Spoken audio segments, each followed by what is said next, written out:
Hello students, today we are going to discuss chapter 4, Change and Development in Rural Society. Earlier we have discussed in this chapter that majority of population in India live in rural areas. According to 2011 census, 68.84% population lives in rural areas. The economy in rural areas is agriculture dominated, but there are other many activities that support agriculture and village life and also sources of livelihood for people over there. For example, goldsmith, carpenter, weavers, postmen, teachers, etc. With regional variations in agriculture, there is a close connection between culture and agrarian life. We already discussed about that there is a close connection between caste and class in rural areas. Now today we will discuss about impact of land reform. The agrarian structure in India has changed enormously over time from pre-colonial to the colonial and after independence. During colonial rule, the British introduced three major systems of land revenue. They were Zamindari system, Rayatwari system and Malwari system. In Zamindari system, the British gave the sole right of the tax collection to Zamindars from peasants, and this system also known as permanent settlement. Zamindari system was introduced by Cornwallis in 1793 through Permanent Settlement Act. It was introduced in provinces of Bengal, Bihar, Orissa and Varanasi, also known as Permanent Settlement System. Zamindars was recognized as owner of the lands. Zamindars were given the rights to collect the land from the peasants. The realized amount would be divided into 11 parts. The 1/11th of the share belongs to Zamindars and 10th/11th of the share belongs to East India Company.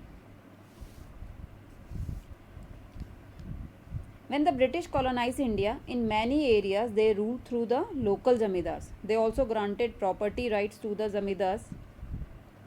Under the British, the Zamindars were given more control over land than they had before. Okay. जो control था उनका land के ऊपर जमींदार्स का British time पे बहुत ज़्यादा हो गया था. उससे पहले उनके पास इतना कंट्रोल नहीं था. Since the colonisers also imposed heavy land revenue taxes on agriculture, the zamindar extracted as much produce or money as they could out of the cultivators. जितना मैक्सिमम वो निकाल सकते थे रेवेन्यू उनसे ले सकते थे उतना रेवेन्यू वो कलेक्ट करते थे. One result of this zamindari system was that agriculture production stagnated or declined during much of the period of the British rule. उसका जो एक इम्पैक्ट जो पड़ा था ज़मींदारी सिस्टम का इंडियन एग्रीकल्चर में, जो हमारा एग्रीकल्चर प्रोडक्शन था वो स्टैग्नेटेड हो गया था, मतलब बिल्कुल भी डेवलप नहीं कर रहा था और डिक्लाइन होता गया, धीरे धीरे कम होता गया. The next land revenue system introduced by British government was the Ryotwari system. Rayatwari system was introduced by Thomas Munro in 1820. Area that were under direct British rule had the Rayatwari system of land settlement. जो areas Britishers के direct rule में थे उसमें mostly उन्होंने ryotwari system आपका introduce किया था. तो major areas of introduction include Madras, Bombay, parts of Assam and Coorg provinces of British India. Coorg आपका एक जगह है कर्नाटका में. This system was in operation for nearly 5 years. In Rayatwari system, the ownership rights were handed over to the peasants. जो land के ownership rights थे वो peasants के पास थे. British government collected taxes directly from the peasant. In this system, the actual cultivators rather than the zamindars were responsible for paying the tax. Because the colonial government dealt directly with the farmers or landlords rather than through the overlords, the burden of taxation was less and cultivators had more incentive to invest in agriculture. तो as a result these areas became relatively more productive and prosperous.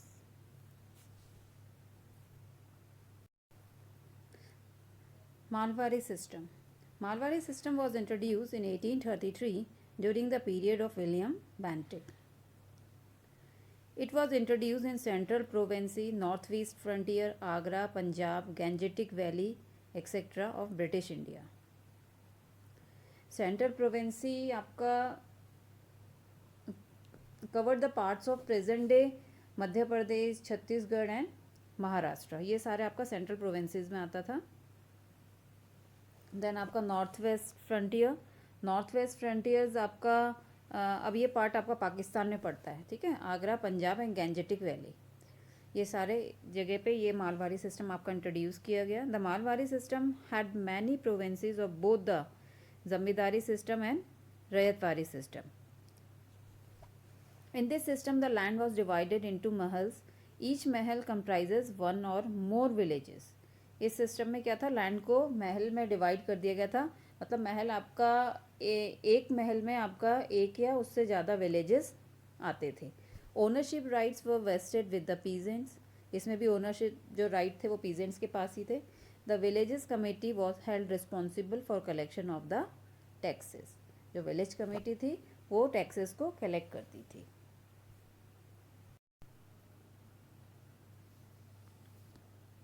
After India became independent, the new government embarked on a program of planned development that focused on agrarian reform as well as industrialization. Independence के बाद जो हमारी नई government आई थी उन्होंने आपके agrarian structure को improve करने के लिए इंडिया में और डेवलपमेंट के लिए इंडस्ट्रियलाइजेशन, इन दोनों चीज़ों के ऊपर फोकस किया. The policymakers were responding to the grim agricultural situation in India at that time. उस समय जो इंडिया की एग्रीकल्चरल की सिचुएशन थी वो बहुत ग्रिम थी. तो जो पॉलिसी मेकर्स थे इस चीज़ के ऊपर रिस्पॉन्ड कर रहे थे और इस सिचुएशन को वो इम्प्रूव करना चाहते थे. This was marked by law productivity, dependence on imported food grains. उस समय जो हमारा एग्रीकल्चर था उसमें प्रोडक्टिविटी बहुत लो थी. मतलब हमारी कंट्री के लिए भी सफिशिएंट नहीं हो पाता था वो फूड ग्रेन्स, और इसीलिए हमें दूसरी कंट्रीज़ के ऊपर डिपेंडेंट रहना पड़ता था फूड ग्रेन्स के लिए. इससे हमें फूड ग्रेन्स को इंपोर्ट करवाना पड़ता था अदर कंट्रीज से. और जो एक और बात थी उस समय जो आपका large section of the rural population was under poverty. Poverty मतलब बहुत गरीबी थी आपके रूरल एरियाज़ में उस समय. तो जो इंडियन गवर्नमेंट थी they felt that major reform in the agrarian structure and especially in the land holding system and the distribution of land was necessary if agriculture were to progress. अगर उनको agriculture को progress करना है, बढ़ाना है, तो improve करने के लिए जो लैंड होल्डिंग सिस्टम आपका इंडिया में पहले से चले आ रहा था उसमें आपको चेंजेस करने पड़ेंगे. तो that's why from 1950 to 1970 a series of land reform laws were passed at the national level as well as in the states. इसलिए 1950 से 1970 के बीच में आपके बहुत सारे लैंड रिफॉर्म लॉज थे वो पास हुए नेशनल और स्टेट लेवल में. उसमें जो सबसे पहला आपका first important legislation was the abolition of zamindari system and intermediary system. इस सिस्टम में क्या होता था, the exploitation of the farmers by zamindars led to a lot of problems. जो जमींदारी सिस्टम में जो एक्सप्लॉयटेशन होता था फार्मर्स का जमींदारों के द्वारा, उसने बहुत सारी प्रॉब्लम्स क्रिएट करी. इसीलिए जो मोस्टली पॉपुलेशन थी वो समय आपकी बहुत पुअर थी. तो इस सिस्टम के थ्रू क्या हुआ था, जो लेयर थी इंटरमीडिएट्स की उसको रिमूव कर दिया गया. और जो ये आपके जो जमींदार थे उस समय they stood between the cultivators and the state. Cultivators और स्टेट के बीच में एज अ मीडिएटर ये लोग काम करते थे, क्योंकि ये कल्टिवेटर से टैक्स कलेक्ट करके स्टेट को हैंड ओवर करते थे और कुछ परसेंटेज इनका भी होता था. तो of all the land reform laws that were pass, this was probably the most effective. जितने भी आपके लैंड रिफॉर्म पास हुए उसमें सबसे मोस्ट इफेक्टिव हम इस लैंड रिफॉर्म को कह सकते हैं. For in most areas it succeeded in taking away the superior rights of the zamindars over the land and weakening their economic and political power. Mostly जो एरियाज़ में ये लैंड रिफॉर्म जो आया था ये काफ़ी हद तक सक्सेस हुआ था. इसने जो जमींदार जो थे उनके राइट्स को लेकर उनकी जो क्या कहते हैं उनके जो राइट्स लैंड के ऊपर थे उनको रिमूव करके उनकी इकोनॉमिक और पॉलिटिकल कंडीशंस को वहाँ पे वीकन कर दिया था. However, Zamindari abolition did not wipe out landlordism or the tenancy or sharecropping system, which continued in many areas. मतलब पूरी तरीके से हम तो नहीं कह सकते सक्सेस हुआ था, पर काफ़ी हद तक ये सक्सेस हुआ था, क्योंकि इसके बावजूद भी काफ़ी जगह आपका टेनांसी, शेयर क्रॉपिंग, लैंड लॉर्डिज्म फिर भी आपका प्रिवेल कर रहा था उस समय.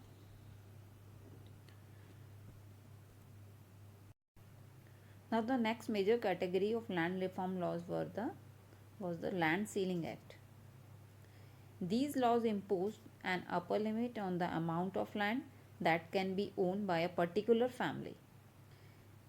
अब जो ये आपका लैंड सीलिंग एक्ट आया था, इस एक्ट के द्वारा ये हुआ था कि एक अपर लिमिट लैंड की वो फिक्स कर दी गई थी. एक पर्टिकुलर फैमिली इससे ज़्यादा लैंड को अपने पास नहीं रख सकेगी. तो a limit as to how much land a person could own. इसमें लैंड की लिमिट फिक्स कर दी गई थी कि मैक्सिमम इससे ज़्यादा लैंड एक फैमिली या एक पर्सन नहीं ओन कर सकता. If a farmer had 300 acres of land, 80 acres were given to the small marginal farmers as 220 was the limit. Suppose for example, अगर एक फार्मर्स के पास 300 एकड़ लैंड है और उस समय अगर उस जगह पे जो लैंड लिमिट है वो 220 कर दी गई, 220 एकड़, तो जो उसके अलावा जो 80 एकड़ एक्स्ट्रा लैंड थी वो वहाँ पे आपके मार्जिनल और स्मॉल फार्मर्स को डिस्ट्रीब्यूट कर दी जाएगी. The government impose upper limit on the amount of land a person can own. The government ने अपर लिमिट जो थी इम्पोज कर दी थी कि इतने लैंड की इतनी अपर लिमिट, मतलब मैक्सिमम आप इतनी लैंड होल्ड कर सकते हो, उससे ज़्यादा आप नहीं कर सकते. अगर उससे ज़्यादा लैंड आपके पास है तो आपको उस लैंड को देना पड़ेगा. Ceiling varied region to region depending upon how fertile the land is. और जो ये लैंड सीलिंग एक्ट था, इसमें जो लैंड सील की जाती थी वो रीजन टू रीजन वेरी करती थी. वो आपकी लैंड की क्वालिटी को देख के किया जाता था कि लैंड कितनी फर्टाइल है. In the productive area there was low ceiling limit, more land was taken from farmers. ठीक है, जो प्रोडक्टिव एरियाज थे वहाँ पे लो लिमिट थी और जो फार्मर्स थे उनसे जो लैंड थी वो बहुत ज़्यादा ली जाती थी. It was a big task for the government to visit each region and जज the ceiling according to facility level. क्योंकि जो लैंड सीलिंग थी वो आपके, मैंने बताया कि लैंड की प्रोडक्टिविटी को देख के, उसकी फर्टिलिटी को देख के तय की जाती थी. तो गवर्नमेंट के लिए बहुत बिग टास्क था कि जगह जगह जाके, रीजन टू रीजन जाके ये पता लगाना जो वहाँ की लैंड की क्वालिटी है और उसके अकॉर्डिंग फिर लैंड सीलिंग एक्ट को वहाँ पे इम्प्लीमेंट करना. In some areas it was successful but not so in some areas due to benami transfer. अब कुछ जगह तो ये जो आप लैंड सीलिंग एक्ट था वो सक्सेसफुल हुआ, बट जो आपका कुछ एरियाज़ में ड्यू टू बेनामी ट्रांसफ़र ये जो लैंड सीलिंग एक्ट था ये सक्सेसफुल नहीं हो पाया. अब ये बेनामी ट्रांसफ़र क्या था? बेनामी ट्रांसफ़र में जो the landlord wanted land to himself, thus he would put the land in the name of the woman, accountant, distant relative only on paper. It was so, but actually he owned the land. बेनामी transfer में आपका जो landlord था वो land actually में उसी के पास होती थी, बट ऑन पेपर्स वो दिखाने के लिए क्या करता था, जो उसके पास जो लैंड थी वो अपनी वाइफ के नाम, अपनी वाइफ को डाइवोर्स दे देता था और उसके नाम कर देता था. एक्चुअली में वो साथ में ही रहते थे. या दूसरा, वो अपने अकाउंटेंट या अपने दूर के किसी रिलेटिव के नाम ऑन पेपर्स वो लैंड को ट्रांसफ़र कर देता था, but actually he own the land. Actually में जो मालिक था उस लैंड का वही था.